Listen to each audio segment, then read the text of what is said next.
और बहुत ही crisp notes बनाए। आप कम से कम नोट्स तीसरी या चौथी बार बुक पढ़ें तब बनाए, पहली या दूसरी बार पढ़ रहे हैं तो नोट्स ना बनाएं। और सीसैट को अंडर एस्टिमेट नहीं करना है, बहुत लोग सीसैट में फेल हो रहे हैं। आज की जो एग्जाम के जो परिवेश है, एग्जामिनेशन को देखते हुए जो लोक सेवा आयोग एग्जाम करा रहे हैं कि उसकी क्या स्ट्रेटजी होनी चाहिए। आपने कहा कि आपने 4 इंटरव्यू टोटल मेंस लिखा है यूपीपीसीएस यूपीएससी मिला के, इस बार क्या आपने अलग किया जिससे आप सिलेक्ट हो गए?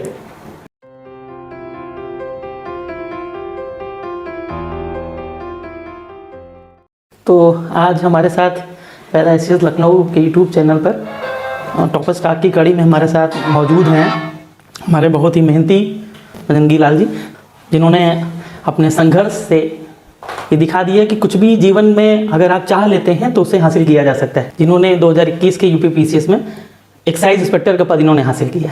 सबसे पहले इन्हीं के बारे में जिनसे जानेंगे।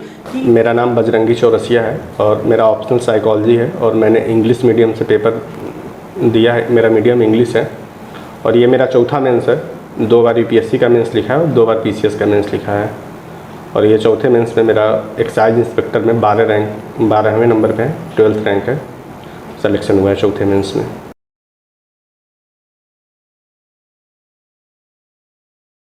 आज की जो एग्जाम के जो परिवेश है, एग्जामिनेशन को देखते हुए जो लोक सेवा आयोग एग्जाम करा रहे हैं कि उसकी क्या स्ट्रेटजी होनी चाहिए।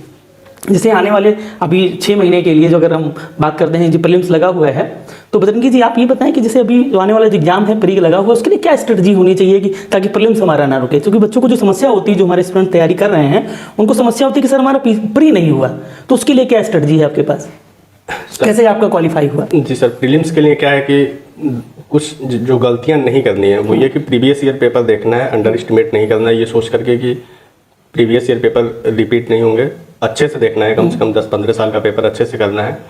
करंट अफेयर फुल प्रूफ तैयारी होनी चाहिए ताकि पीसीएस में करंट अफेयर का जो जैसे 28-30 क्वेश्चन आ रहे हैं तो उसमें आप कर रहे हैं मैक्सिमम। और जीएस में जैसे क्या है कि इसमें ज्योग्राफी, हिस्ट्री और पॉलिटी एंड साइंस ये चारों पे फुल प्रूफ तैयारी हो, इसमें कमांड होनी चाहिए।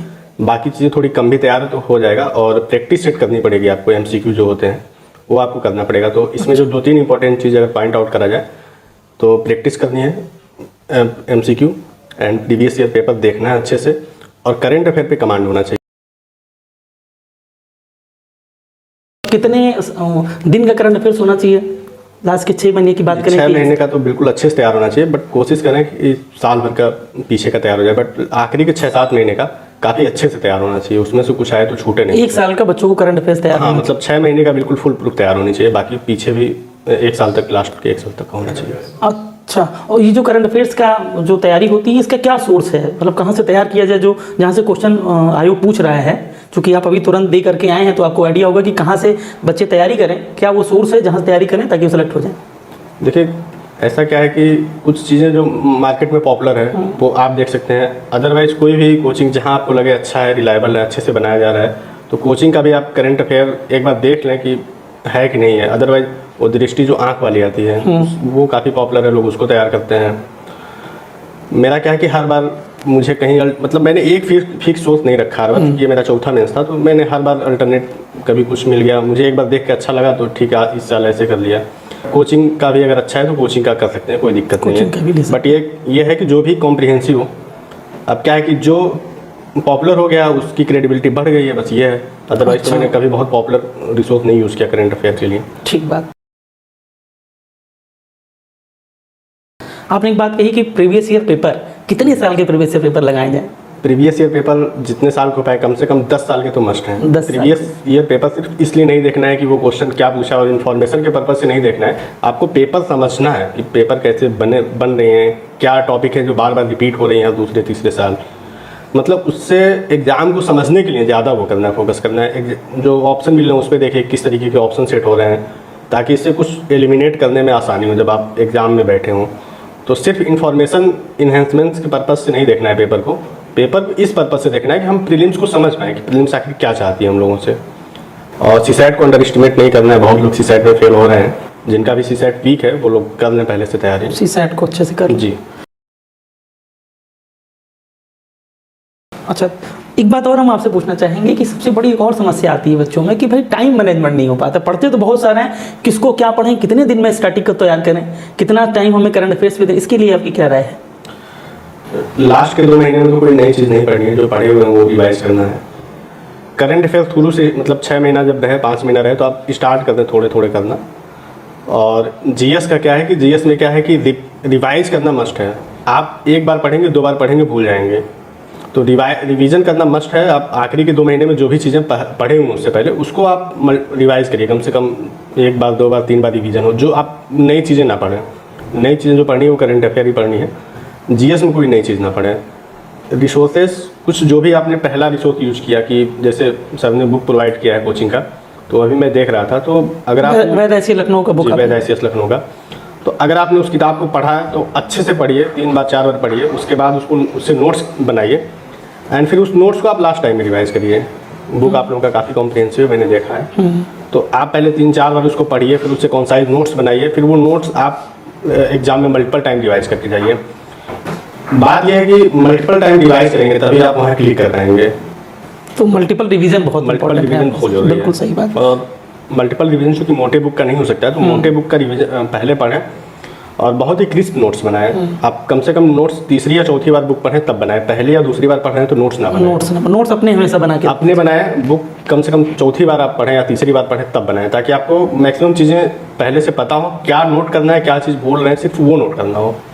ज़्यादा अगर लेंदी नोट्स बन रहा है तो उसका ज़्यादा मतलब नहीं है, क्योंकि फिर वो लास्ट के 2 महीने में रिवाइज करना काफ़ी डिफिकल्ट होगा।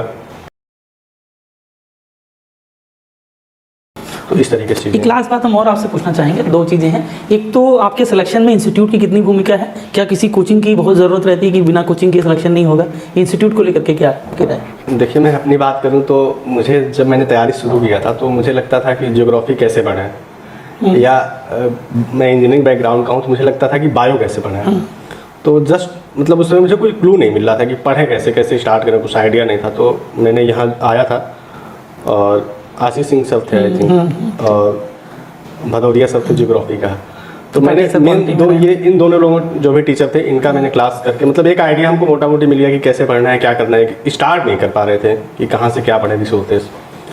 तो यहाँ पे मैंने क्लास कर रखा है और इन दोनों सर का नोट्स पढ़े होंगे। हालांकि वो सब अब मेरा तैयार हो चुका है, तो हर बार रिवाइज करके तो नहीं जाता हूँ, बट हाँ इस तरीके से अगर आपको कोई डाउट्स हैं या कोई सब्जेक्ट है जो आपको नहीं समझ में आ रहा है कि कैसे पढ़ना है, तो उसके लिए आप कोचिंग ज्वाइन कर सकते हैं। बिना कोचिंग के भी करा सकता है, कोचिंग कंपलसरी नहीं है, बट मैंने किया था।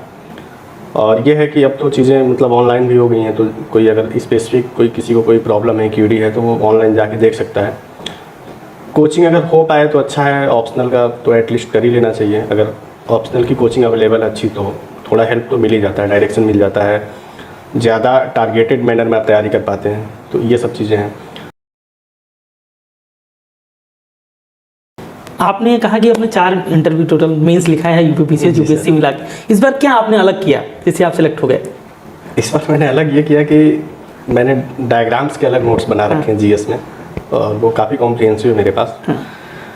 फैक्ट पे काम किया। मतलब इस बार ओवरऑल मैंने जीएस में वैल्यू एडिशन किया, जैसे कीवर्ड नोट्स किए थे, कीवर्ड्स मैंने बाय हार्ट रटे हुए थे, फैक्ट्स मेरे बाय हार्ट रटे हुए थे। डायग्राम कम से कम हमें लग रहा है 150 डायग्राम मेरे पास होंगे कि फिट कर पाएँ। तो ये सब चीज़ें मैंने ऐड किया था।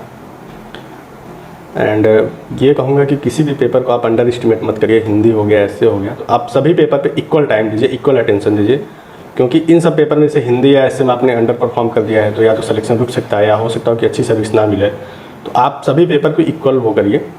और जीएस में पीसीएस के अगर जहाँ तक मेंस की बात है, डायग्राम तो मतलब आप बनाइए, डायग्राम का नोट्स आप शुरू से बनाइए।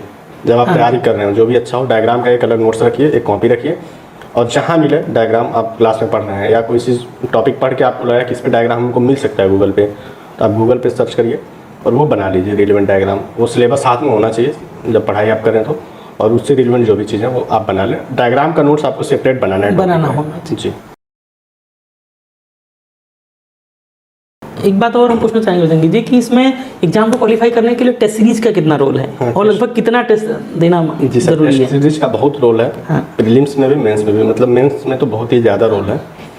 प्रीलिम्स में ये देखना है आप कितने कंफर्ट है प्रीलिम्स को लेकर, एमसीक्यू कितना इजीली आप, एमसीक्यू में क्या है ना कि ट्रैप रहता है एक तरीके से, 4 ऑप्शन दे रखे हैं, आप कितना जल्दी ट्रैप हो जाते हैं। उस हिसाब से आपको नीड है कि आपको कितने टेस्ट करने हैं, लेकिन कम से कम 20 तो कर ही लीजिए, ताकि आपका दिमाग बिल्कुल एकदम एक हैबिट आ जाए, एटलीस्ट 20 कर लीजिए। बाकी अगर आप कर पाए 50 कर रहे हैं, 60 कर रहे जितना मैक्सिमम करेंगे वो आपको बेनिफिट हैं, अगर 50-60 कर रहे हैं तो आप ये समझिए कि काफ़ी अच्छा आपने टेस्ट सीरीज कर लिया है। 50-60 एक बहुत ही अच्छा, मतलब ये समझिए कि 50 में 5000 क्वेश्चन हो जाएंगे, तो क्वेश्चन स्ट्राइक रेट भी बढ़ जाएगा। एंड 20 तो कम से कम करिए। 20 कम से कम कर